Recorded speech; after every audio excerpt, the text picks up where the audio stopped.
And it's time to get straight into our third talk on the footsteps of Jesus. And I brought an umbrella with me. It's not to do any real damage. It's just to be a pointer, because I've got my headphones on and I can walk away to this one or to that one and point to a couple of things as needed. All right, so we are continuing our talk. You remember a month ago, we looked at the beginning of the story in Jerusalem. There's a big gap in between, but because we've got 3 opportunities next quarter to just complete this series, we'll get the rest of Jerusalem. But I want to now go right to the end of Jesus' story, as we've been looking at in the Gospel of Mark. And so we're going to follow his footsteps up to the garden tomb, maybe. Let's go. All right. We're going to leave Gethsemane. That's the place we're leaving. That'll be next quarter that I talk about Gethsemane and what happened there. But this is where we're leaving today. And there's a plaque not far from Gethsemane that shows Jesus being pulled up these steps. He was bound and he was being taken to the house of Caiaphas. These stone steps here that you can still see outside the walls of Jerusalem, they're still there, are the very stone steps that Jesus would have been dragged up to Caiaphas' house. So that's one place we can say he definitely put his feet on these steps, but I guarantee that those steps have also worn considerably over the last 2,000 years as well. And where Jesus was taken to was to this particular location today. As with all the locations, there's a church or something of significance over the site. And in this particular case, the St. Peter's of the Cock Crowing is the church that has been built over the ruins of Caiaphas' house. And when you go into the bottom floor, I guess it would be, of the building, you can see behind the chairs there that there are the foundations of the house. And if you look right into the centre, in fact, this railing going around here is a circle, and right in the middle of the circle there's a hole that allows you to look down to the dungeon below. Do you know Jesus was actually kept in this dungeon for a period of time when he was waiting between? Because I can't pinpoint where all these first 4 trials were. There's one before Caiaphas, there's one before Annas, and then there was a night Sanhedrin and a day Sanhedrin. I think the day Sanhedrin would have been over in the council building, but at least 2 or 3 of those trials were held, and in between, Jesus was taken back to the dungeon. So it's not a very happy thought that Jesus spent this time here. That probably one of the saddest things, a part of it being a part of the trial of Jesus, was the fact that this is the place where he was denied by Peter in our lesson last week. And the brass doors picture it very well. Jesus holding up his fingers 3 times to say, "You will deny me 3 times before the cock crows twice." And that particular photo I found actually on the internet, I think is a fantastic photo, really expressing the almost, it's not just shame, it's sudden, the realization, I have betrayed my Lord.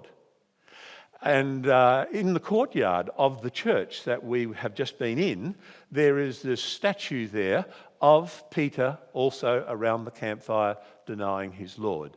So that is one place where Jesus obviously went while he would have been down in the dungeon and brought up into the building for the trial. I guess we don't see all that. Now, in the last presentation, I took you to this model of Jerusalem done in the time, or in Herod's time, and therefore the Temple Mount and the actual temple itself. But right off the corner here, have a look at this interesting building. It's got 4 very distinct towers. This is known as the Antonia Fortress, all right? And this fortress was built by Herod to protect the temple because it was filled with Roman soldiers, and the procurator from Rome who was sent to govern, in this case, Judea, he also had part of this fort. It was made into a palace for him. So this is where Jesus he came from, maybe the council for the 4th trial before the second before the Sanhedrin, but for the 4th trial. And then he came to Pilate's palace and we'll notice some of the specific places of the palace. And this is the view actually from the opposite direction, and you can see where it was open to the city. And so probably Jesus again would have come in up these stairs and into wherever the palace was. And I'm going to try and give you a bit of an idea of that. All right, now you won't read the map too well. You can see a red circle, however. And in that red circle, I've tried to incorporate, that would be the approximate area, because here are the walls of the Temple Mount. There's the Dome of the Rock today. And then in this area here was where the Antonia Fortress was. And so it's interesting to notice, I can read them, but I've printed them up for you as well. There is the convent of the Sisters of Zion. I know that place because I've been down through that place to underground, and I'll show you that in a minute. And then there's a basilica or church of the Ika Omo. Now, the Ika Omo is, remember the statement that Pilate says to Jesus, "Behold the man." All right? That's in Latin. Ika, I think that's the Latin. Ika Omo. And there's a particular arch there that you're going to see in a minute. And then there's the Church of Condemnation. This is the one back here, I think. No, there. And then there's the Church of the Flagellation. All these four buildings have taken on elements reflecting that it was underneath them where the trial was held. Let me try and illustrate that for you. For example, the Church of Flagellation has some beautiful stained glass windows, and it's interesting how it shows Pilate washing his hands, and over here Jesus being flagellated by the soldiers and treated roughly, etc. And we've been reading about that in our lessons in the last little while. And then, of course, there's also the Eka Omo. This is the one that it's actually so big it's often called a basilica. But the interesting thing is this: I want you to notice this particular part, and I'll do it by giving you an enlargement of it. The front of this church, it was built in the 1880s, because remember, Jerusalem has been built up, destroyed many, many times. All right, and so in the 1880s, the convent actually was responsible for joining hands and constructing this Eka Omo Basilica and an archway. Now, when they started, this photo was taken at the time they started, and it is the remnants of a 2nd century triple archway built by Hadrian, was the emperor at the time, who was rebuilding Jerusalem, wanted to destroy all the evidence of Christianity and Judaism wherever he could. And it so happens that over the area where the judgment trial of Jesus would have been, he opened it up as a gateway into the city with a triple arch. Now the arch, here's one arch going here, here's the second arch, the big arch, and there was another small arch on that side. That's gone completely. But these two, this one is out in the street. Can you see how that the church has utilised that arch there? Is the arch going around there? And you can see the wall coming down there. That's going to be the wall coming down there of the church when they've finished. It had been a wall before the church actually was built here. And then outside, for example, if we go to the next photograph, this is actually showing you there's the rest of the archway, this big central one, coming out into the street. All right? And it's known as the Eke Omo Arch. And it's here where the 14... the name will come up in a minute. The 14 stations. The 14 stations of the cross start there, because below there, we now know, is what we're going down now. So we're going now through St Anne's, and we're starting down these tunnels to go underground until we are led to the place known as the stone pavement in the scriptures. It says also, which in the Aramaic is called Gabbatha, or if you want to use the Greek for it, Lithostrotos. That's the name of this big pavement area that has been in recent years excavated under these buildings and the stonework that was a part of Pilate's pavement in his palace, and particularly there at the part known as the Gabbatha. This is where the trial was being held. Amazing, isn't it, that you can actually, get down to and have a look at that. Let's just move along a little bit. It's interesting to notice also the wear marks. I'm puzzled by this because if it was in, say, for example, some of you have probably been to Pompeii and seen the wheel marks, the rut marks, that go through the pavements back to Roman times, etc.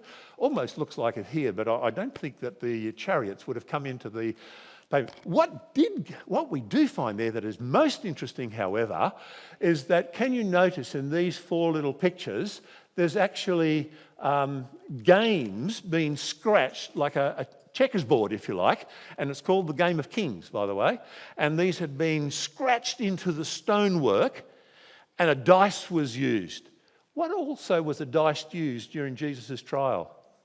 They cast lots for his garments. Where did the dice or the lots, as it were, came from?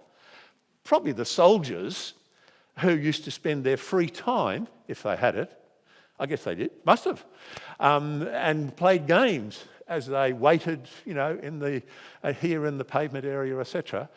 And there's definite connection here. So this is the place where Jesus was actually taken. All right, it would have been down underneath. In fact, there's the Omo in that area there. So probably when I went into the Sisters of Zion, very quickly get lost underground. My directions are not good. We probably ended up in about this area here, looking at the pavement area of what was Pilate's palace. Quite incredible. All right, now, what I want to show you is the next thing. From that trial, Jesus is taken, and the yellow dotted line shows you what is known as the Via Dolorosa. You've probably heard that name before. It's the 14 Stations of the Cross. 2 of them take place. Actually, they're shown right up here. But then you're these other blue spots, and there'll be 9 of them until you get to the Church of the Holy Sepulchre, and the last 5 are actually inside the church.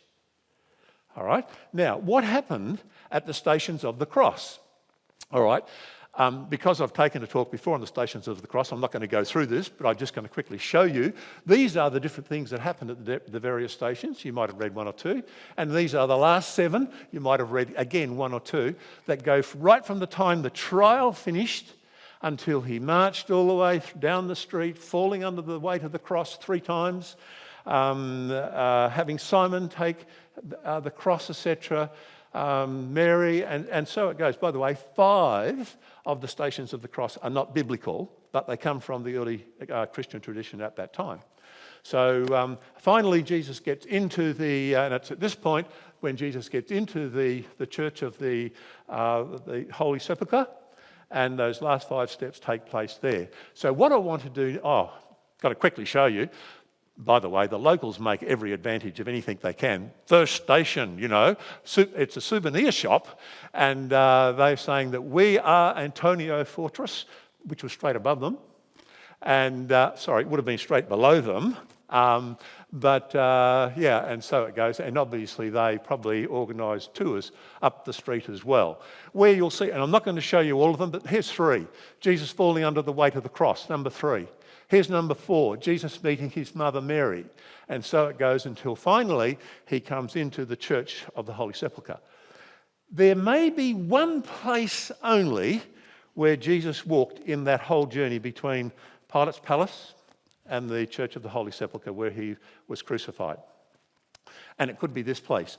This is the only place in the streets of Jerusalem where the stones that you see here that are preserved are the exact stones that they're Roman stones, pavements. And so they would have been there in Jesus' time. And it could be that Jesus came over here, whereas most of the streets of Jerusalem are 2 or 3 metres below what you walk on today because of all the rubble that's filled in, and they fill it up and they make a new pavement and away they go. And that continues on for year after year. But this may have been one place that Jesus walked over. It may not have been. But the rest of it, of course, we don't see. Here's the Church of the Holy Sepulchre. Now I want to do this because, okay, we've come up to my finishing time.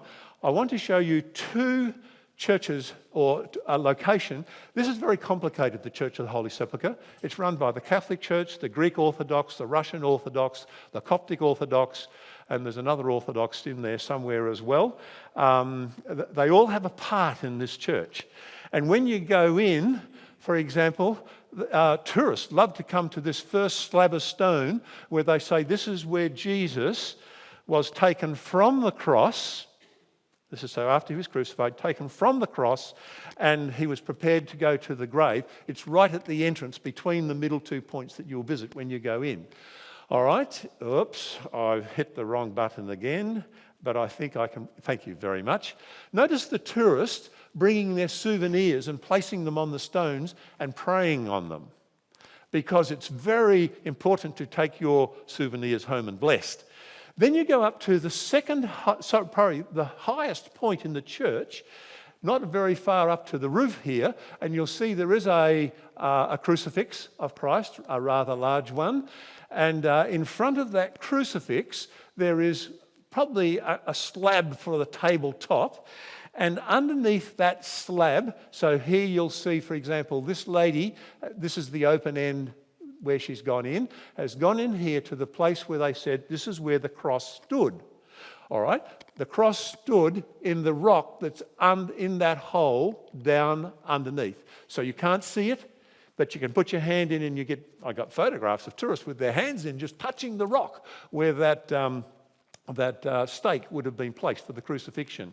So that's where Jesus was crucified according to this tradition. He was then taken to what's known as the tomb of Christ. Now here you can see that photo I showed you before of the Holy Sepulchre Church. This highest dome here is immediately above this tomb. Now, of course, that's not the tomb Jesus was buried in. That was only built a few years ago. But the tradition here says that this is where Jesus was buried. Let's go inside quickly. Notice all the, I call it razzmatazz, Orthodox churches and Catholic church. In fact, this part is controlled by the Catholic Church. But get inside and you go, there's almost like a holy place, then the most holy place, and this is the most holy place. It's not decorated as much as the other, but there's a stone slab there where the claim of the church is, this is where Jesus' body rested in the tomb. All right?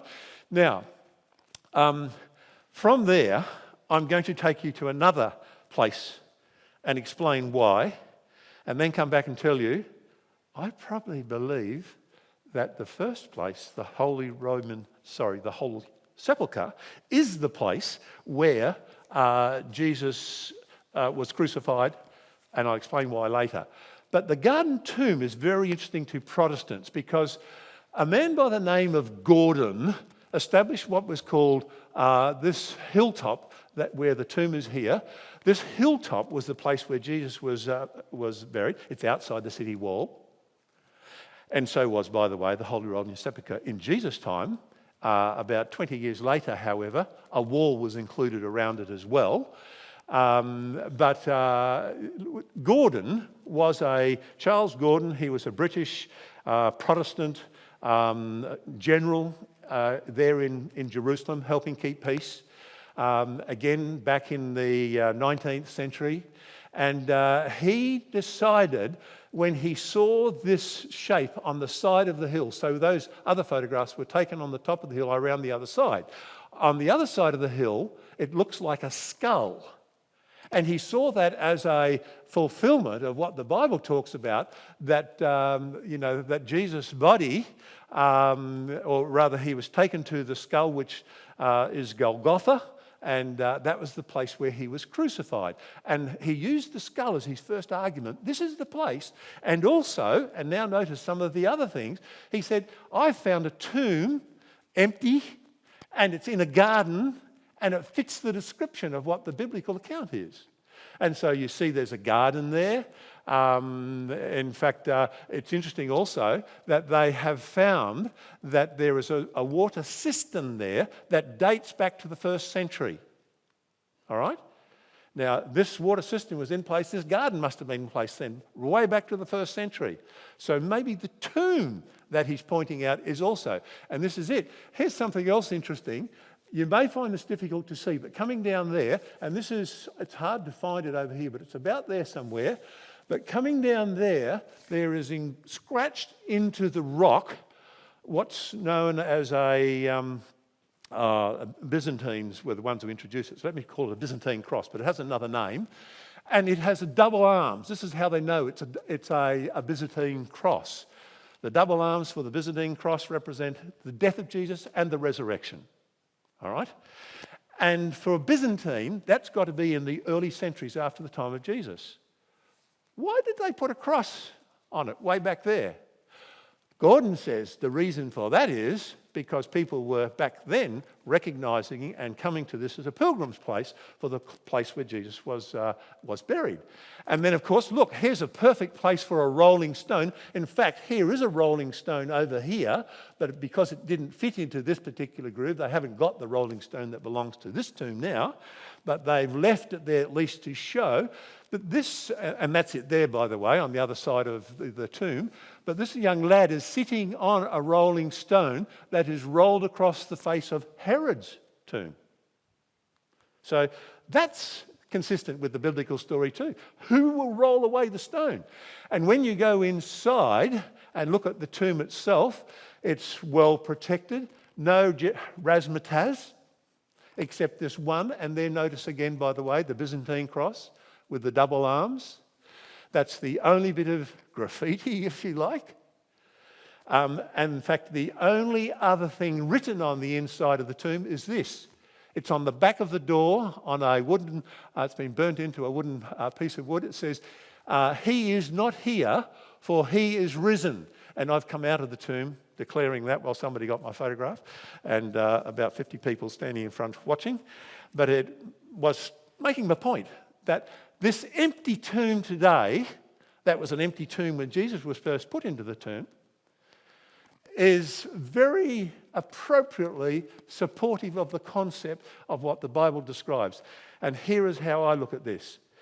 Because it was Helena, Constantine's wife, in the early 300s, so in the early 4th century, who came to Jerusalem and gathered up all this information from the locals. Where did this happen in the story of Jesus? What part of Jerusalem? Whereabouts around Israel, etc.?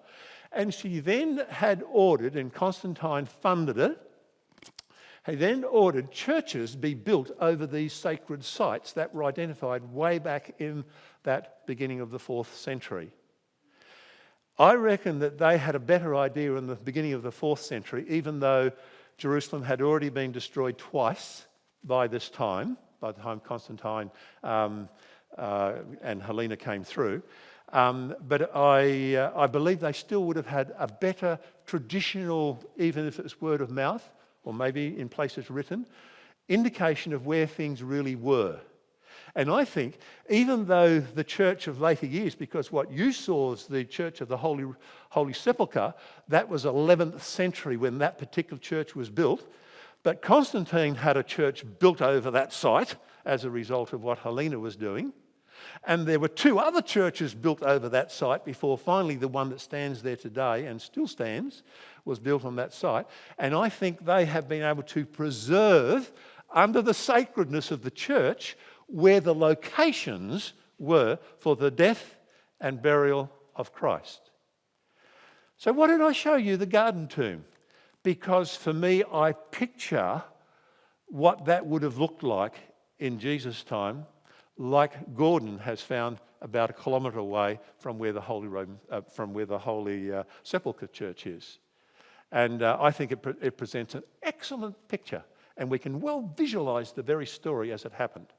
And that's why and by the way, when I say I'm really reflecting probably where our archaeologists in recent years have gone to. Originally, loyal to the Protestant, tomb site that you can all go and see when you go to Jerusalem.